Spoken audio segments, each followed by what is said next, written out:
முக்கிய செய்தியை பார்த்து வருகிறோம்.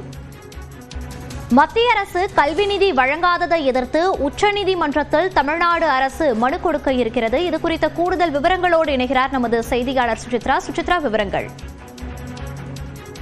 மத்திய கல்வித்துறை அமைச்சகத்திற்கு எதிராக தமிழ்நாடு அரசாங்கம் சார்பில் தற்பொழுது உச்சநீதிமன்றத்தில் மனு தாக்கல் செய்யப்பட்டுள்ளது.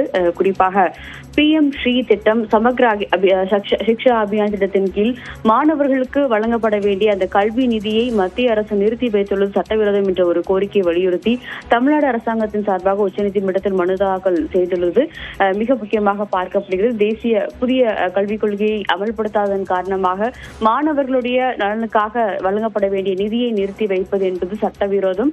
இது போன்ற ஒரு மாணவர்களுக்கு எதிரான ஒரு போக்கை மத்திய அரசு கடைபிடித்து வருகிறது என்றும் உடனடியாக தமிழ்நாட்டிற்கு வழங்கப்பட வேண்டிய 2291 கோடி ரூபாயை விடுவிப்பதற்கான ஒரு உத்தரவை மத்திய அரசிற்கு பிறப்பிக்க வேண்டும் என்ற ஒரு கோரிக்கையை வலியுறுத்தி தமிழ்நாடு அரசாங்கத்தின் சார்பாக இந்த ஒரு மனு என்பது உச்சநீதிமன்றத்தில் தாக்கல் செய்யப்பட்டுள்ளது மிக முக்கியமாக பார்க்கப்படுகிறது. புதிய கல்விக் கொள்கையை அமல்படுத்தாதன் ஒரே காரணமாக மாநில அரசிற்கு மத்திய அரசு வழங்க வேண்டிய நிதியை நிறுத்தி வைப்பது என்பது அரசியல் சாசன பிரிவுகளுக்கு எதிரான ஒரு செயலாகும் என்ற ஒரு கருத்தையும் தமிழ்நாடு அரசு இந்த மனுவில் குறிப்பிட்டுள்ளது. இந்த மனுவினுடைய விசாரணை என்பது விரைவில் உச்சநீதிமன்றத்தில் வரும் என்றும் எதிர்பார்க்கப்படுகிறது.